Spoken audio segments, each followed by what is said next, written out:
Yo guys, what's good? Cookie here. I am back with another video, and today we're doing something a little different. It's actually 4/21 and 20. It's the 21st today, and it's the first day Baba Yaga is out for console. And she's a really fun god. I have her mastered already. I played her for a bit, and I've learned a bit about her, and I thought it'd be a good idea to make a guide for her and try and show you guys what I've learned in the short amount of time I've been playing with her. And probably explain a little more abilities in like an easier way than like the high res has themselves, because I feel like it's easier. Just I can dumb it down a bit, sum it up, make it a little easier for you guys to understand. So we are going to be starting off with her passive. Her passive is right here, and it's a house with chicken legs, and it walks around. Now, under that bar of my passive, as you see the house, there is that purple bar of essence. And that essence does one of two things depending on the situation Baba Yaga's in.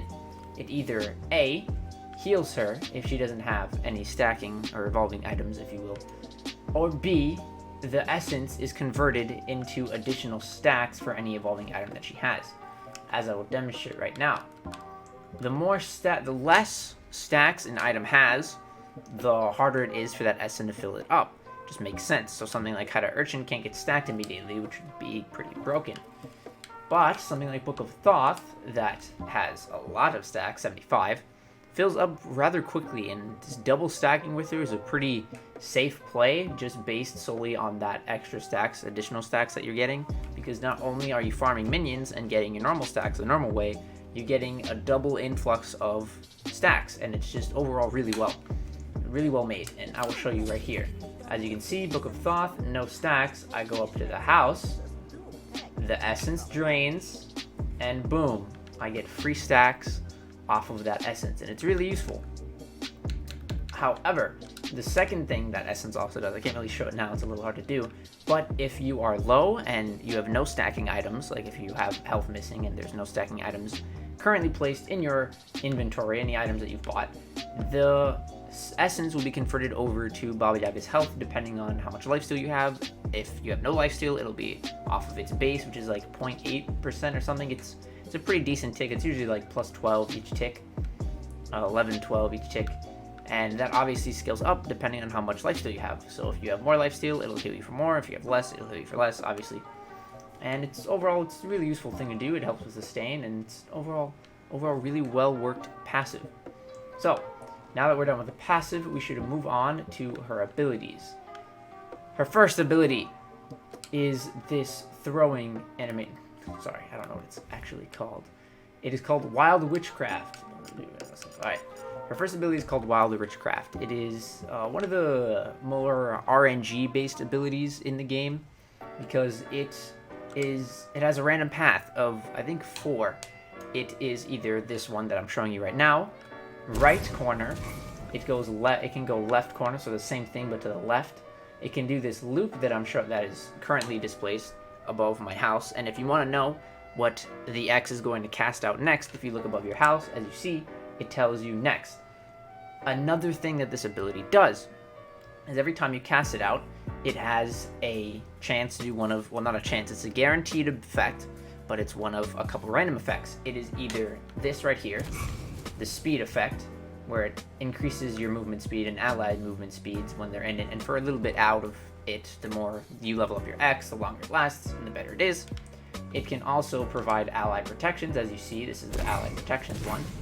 Gives you protections in this L that you sit in, and it lasts longer, obviously, as you level up the X more. And it just helps overall give your team a little more protection, like just little things like this really can turn the game around. And here is the third effect it can give, which is slowing. It obviously doesn't affect me, but enemies that step in this are slowed for a duration, and slowed by a percentage depending on like how long they're in it. If they stand in it longer, they're going to have that slow effect longer. It lingers, and I don't think we can get the third one off. Damn, we didn't get it off. But the third, or the fourth one, I'm pretty sure it's the fourth one. The fourth one is a purple mist, and that purple mist silences. And that one is the really broken one. And there, as you can see right here, this is also the final pattern of the X, which is a sort of split, or a Y shape, if you will. And that purple hue silences enemies that stand in it, and they're unable to cast abilities. So the silence is one of the stronger ones. I feel the strongest are the silence and the slow, because just giving your enemy team debuffs I feel is a little better than giving your own team buffs. Another thing to note is the speed buff on the X can also apply to minions. So a good thing to do is to move up to the minions, like I'll show you right here. Let me reset my cooldown so it's easier for you guys to see. And let me get some reduced cooldown so I can cast these a little easier. Let's cycle through until we get what we're looking for. There we go. So, let's say we're in lane, there are minions here, and there are other opposite minions. If you throw this out, obviously it's not going to clear, but as you can see, it buffs your allied minions as well. So if late game you're doing a lot of damage, the best thing to do is to move up with your X, cast it out. Obviously it's not going to do this with protections, but if minions walk in that line, their movement speed is also increased. So it's a good little tip that you can use to get your minions into tower faster, help with pushes, you know. Overall, just better to know our entire kit and be able to use it to its full potential. So that's pretty much it for the X. It obviously does more damage and it scales up more the more you level it, and the effects last longer, I'm pretty sure, and I think some are more potent, like the slowing effect. I'm pretty sure the slowing effect is increased as the levels go on. That's pretty much it for the X. It's sort of just kind of paying attention to your passive meter and seeing which direction it is, and you can do some, you know, wonky shit with it really, and it's a good way to catch your opponents off guard, because they always have to be ready for the next ability, because they're not going to know what's coming at them. It's always going to be different each time. It could be the same, like as you see right here, the same ability, or it could be a different one like this, the loop. They're always going to be on guard if you're using your X properly, and it's a really good way to keep your enemy team engaged at all times and pretty much just keep them on edge. Anyway, that is the X. The X is pretty useful. It's the ability you should be maxing, by the way. I feel like the X is the best ability to max first. It's your more damaging ability. It's easy to hit with poke because it's quick, it's light, and it's really, you get really used to it pretty quickly. It's a fun ability to use. It feels really well. Now, the second ability. The second ability we have here is our A, which is Baba's Brew. When you hit A, she summons a potion. This potion has one of three effects. There are three, as you see under the house, and as you see holding in her hand. At level 1, it obviously scales up, but at level 1, there are 3 ingredients, and there are 3 different types of ingredients. The first one is this green one, and then there's the blue ingredient. I don't know the actual name, sorry. And then the red damaging ingredient. These 3 have different effects. The green one, as here, this is a pure green. Each single ingredient gives a certain percentage of its effect. So, let's say we brew this one, we have a we have 2 damage ones and 1 green one.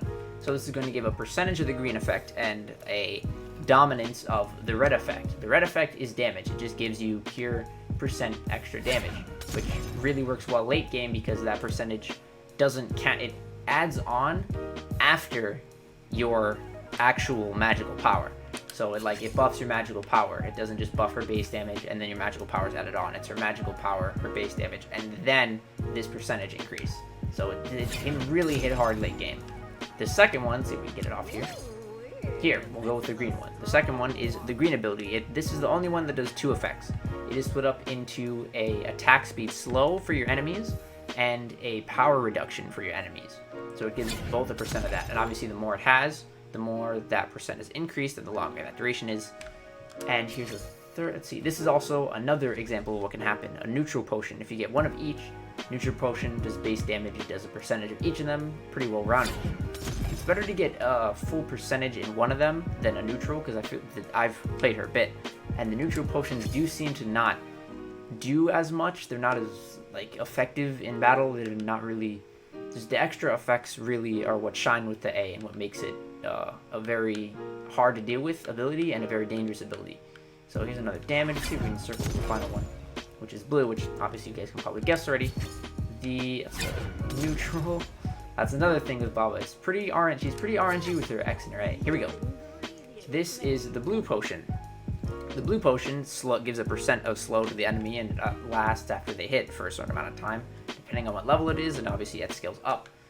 But the blue one, and I feel the blue and the red one seem the most effective, just because power reduction and attack speed slow doesn't really last for that long. In late game, like pretty much all of the ADCs late game are still going to be hitting hard. That percentage is probably going to affect them a little bit, but not too much.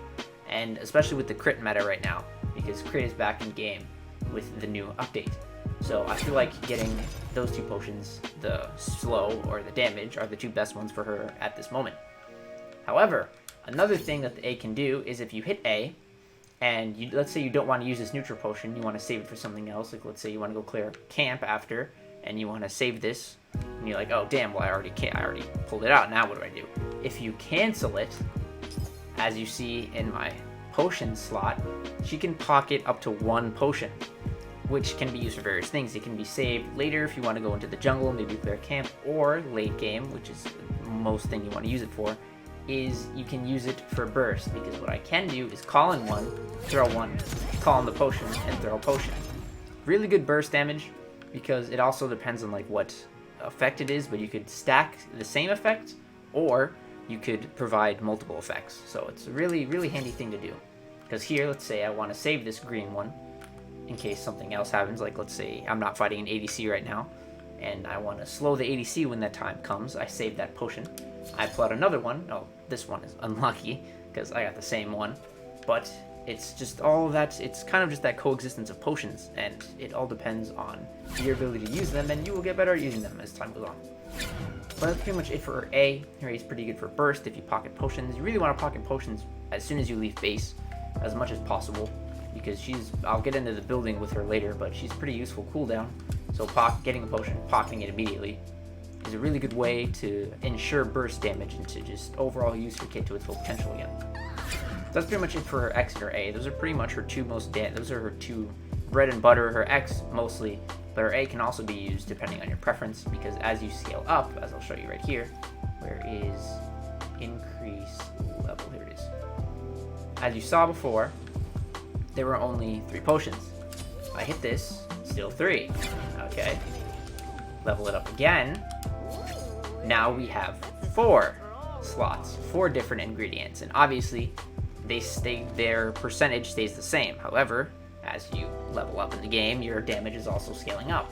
And therefore, the more slots you have, the more percentage you can get off of a certain ability. So this is a mix between a damage and slow, which is this is what I feel is the best combination of potions. This is like an ideal potion.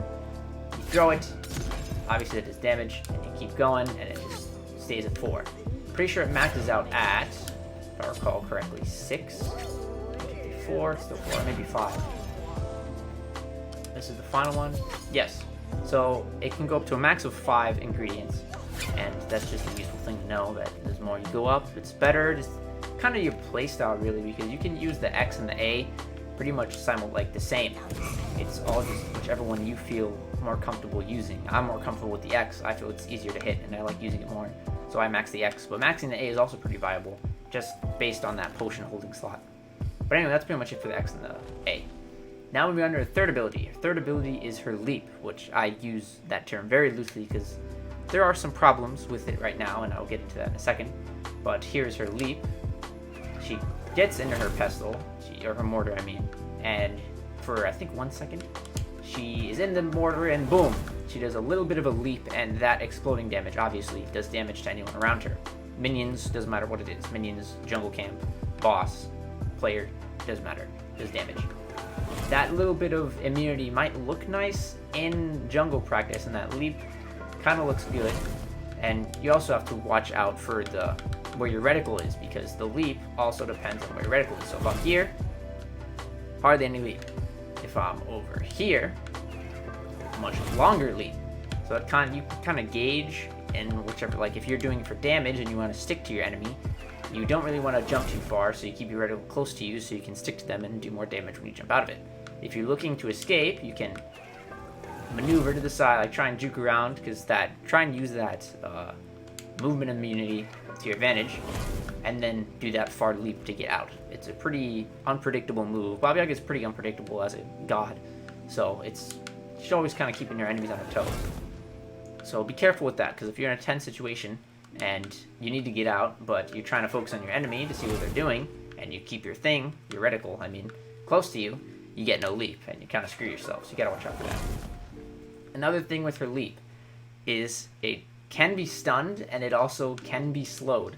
So the leap, like let's say I'm moving that, I want to move that far. If I'm slowed, that leap isn't as far, and sometimes you don't hardly move at all, and I found an instance where my reticle's all the way out, and I get hit with like a Scotty slow with her ult or something after the root, obviously, and I'll be looking to go all the way over there, and in reality, well, I'm slowed, I end up moving like here, hardly any leap, so you gotta watch out, make sure you use it in a position where you can't get slowed or stunned, because it does use it, second you cast it, like this, if you get stunned in it, it doesn't give it back to you, you're stunned. Oh, speaking of which, another thing, going back to the potion, sorry. If you have your potion out, you're ready to throw it, and you get stunned, it automatically pockets it for you, just so you know. So you don't have to be afraid of having your potion out and getting stunned and losing that potion. It pockets it for you. Now, there's not really much to the B. It's pretty much all the cover. Now we move on to the Y, her ultimate. This involves the house again, that house over there. Whenever you use your ult, I have it on instacast, I'm pretty sure it's default instacast, you press Y, she calls her house, and enemies around her take damage, and I'm pretty sure they're knocked back a bit. While she's in this, she can lob these fireballs to a max range of her reticle. Those fireballs linger on the floor, and they do, as soon as they land on the floor, they do exploding damage, dealing damage to anything around it, and they linger in that area, sort of, and they slowly kind of drift in the direction you threw them.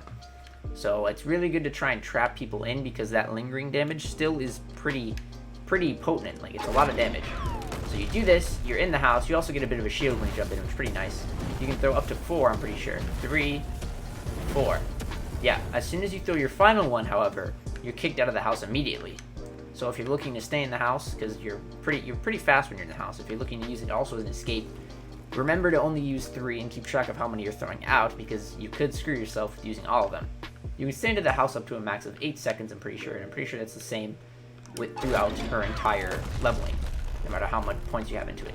Obviously it does more damage, it's scaled up, and it does damage based on your magical power as well, and it's a pretty good scaling, I'm pretty sure. The scaling's, at the beginning, early game, it's pretty bad, I have to say. I've found myself using the house and hardly doing any damage with 1 or 2 points into it, but late game it does hit very, very hard, and it's a really good disrupting ability. It's a really good disrupting ult, and it's really potent in a team fight.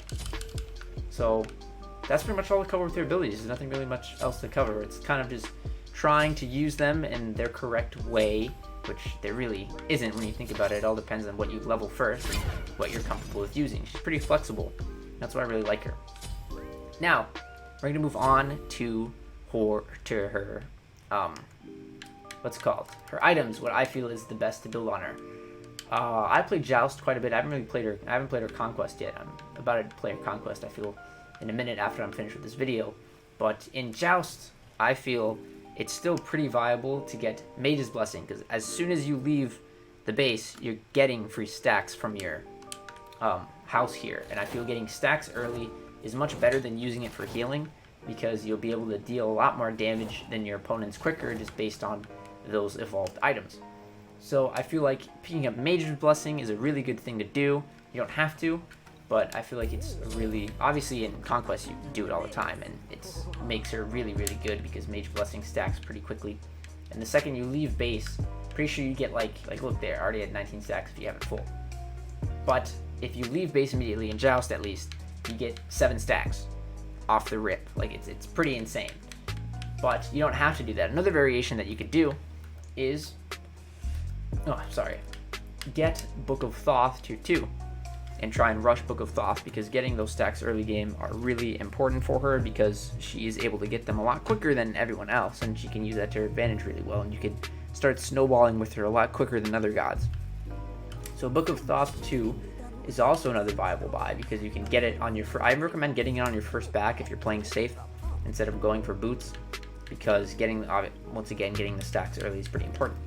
With the Mage's Blessing start, what you would want to do is get Mage's Blessing and then get tier 1 book, because you still want to rush Book of Thoth. And I know it doesn't sound like it makes sense, but trust me, her passive is really strong when it comes to stacking, and double stacking is a really easy thing to do.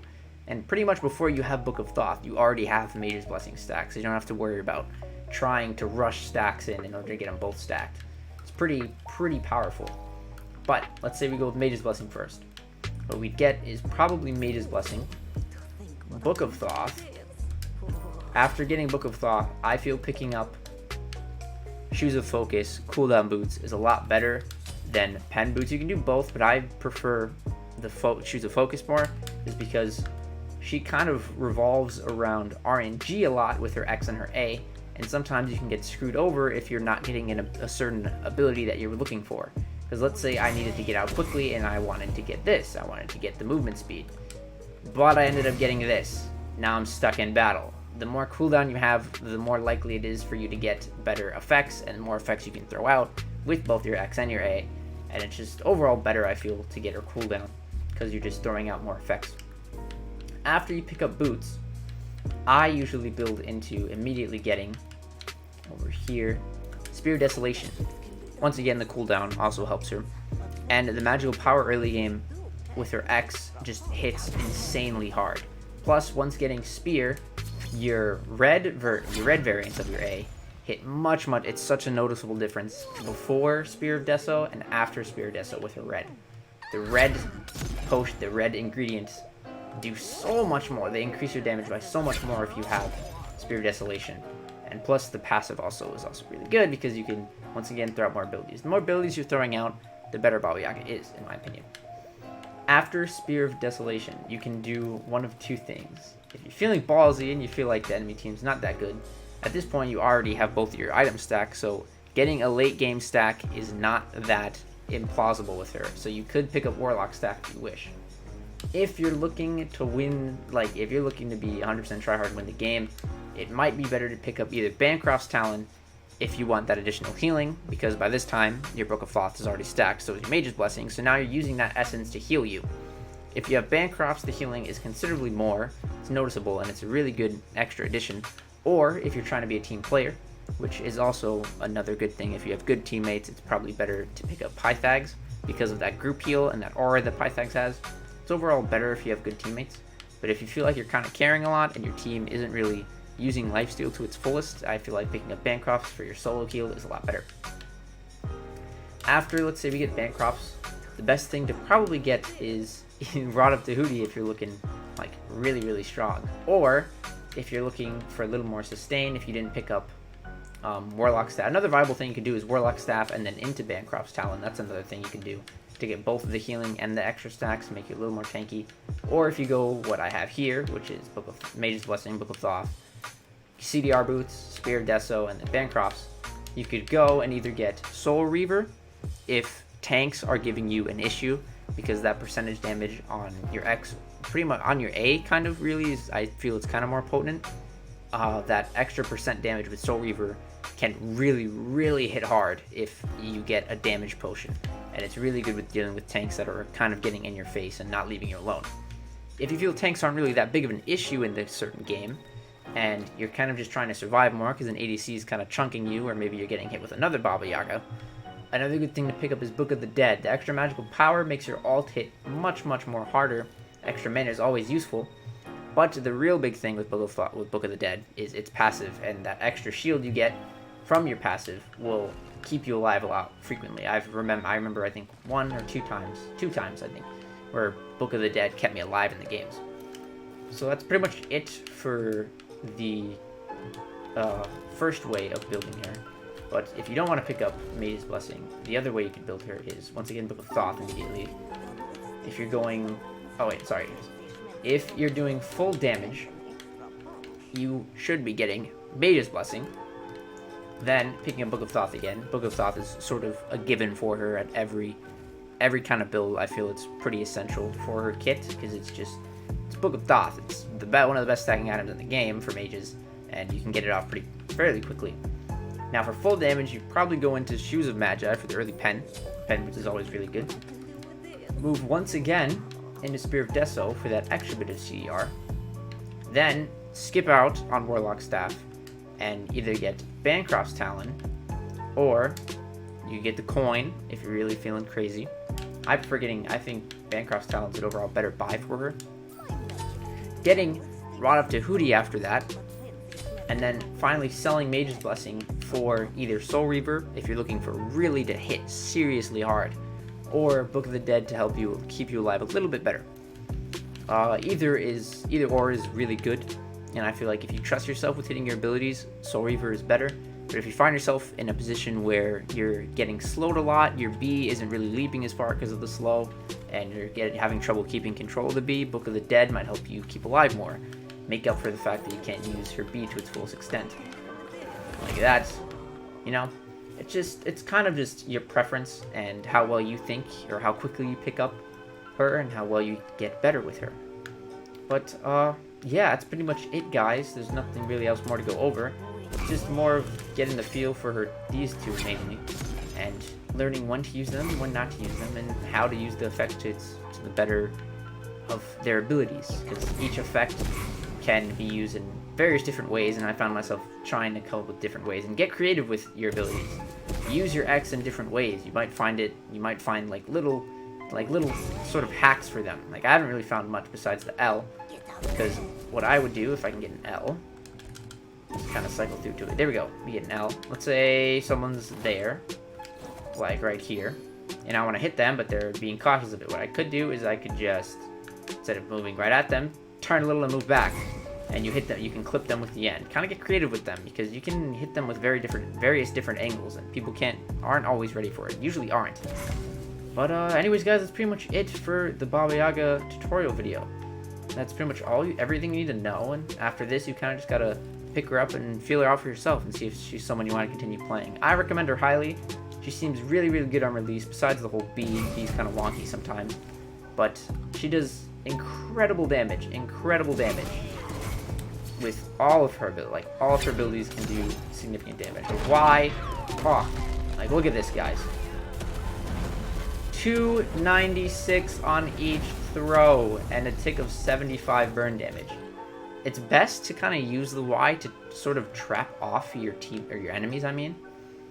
Like, because that does linger, that effect lingers. So remember, it's going to move a little further, kind of like Nuwa Mist, but not to that extent. And I'll show you right here now that I have it back up. And then we'll be done. So let's say I'm trying to trap this guy. I don't want him going that way. I'll throw it here so it lingers. And they kind of go in random directions. Sometimes it's a little weird, but you'll get used to it, and you'll kind of learn where they'll go, depending on like which direction you throw it in. But try and use it to kind of cage them in, and to keep them from going in different directions in order to help you and your teammates do more damage. She's overall a very good god when you have good team comp, good team coordination. She seems really powerful if you have good teammates. But yeah, anyways, guys, I hope you guys enjoyed this little tutorial video. First time doing this. If you liked it, leave a comment. Tell me anything I could use, like any little hints, or like, not really hints, but pretty much just tips on how I could better improve videos sort of like this, informative videos. Say if there's anything else you just want to comment. Tell me how your day's going. I love seeing that you guys comment. We love reading your comments. It's a really fun thing to do. But yeah, anyways, guys, I won't keep you guys for any longer. Thank you for watching this video. If you liked it, leave a comment below saying that you liked it and liked the video, and subscribe if you haven't already for more Smite content, because we're going to be pumping out content like crazy. A lot of new stuff. It's going to be really exciting, guys. Thank you guys for watching, and hopefully I will see you in the next video.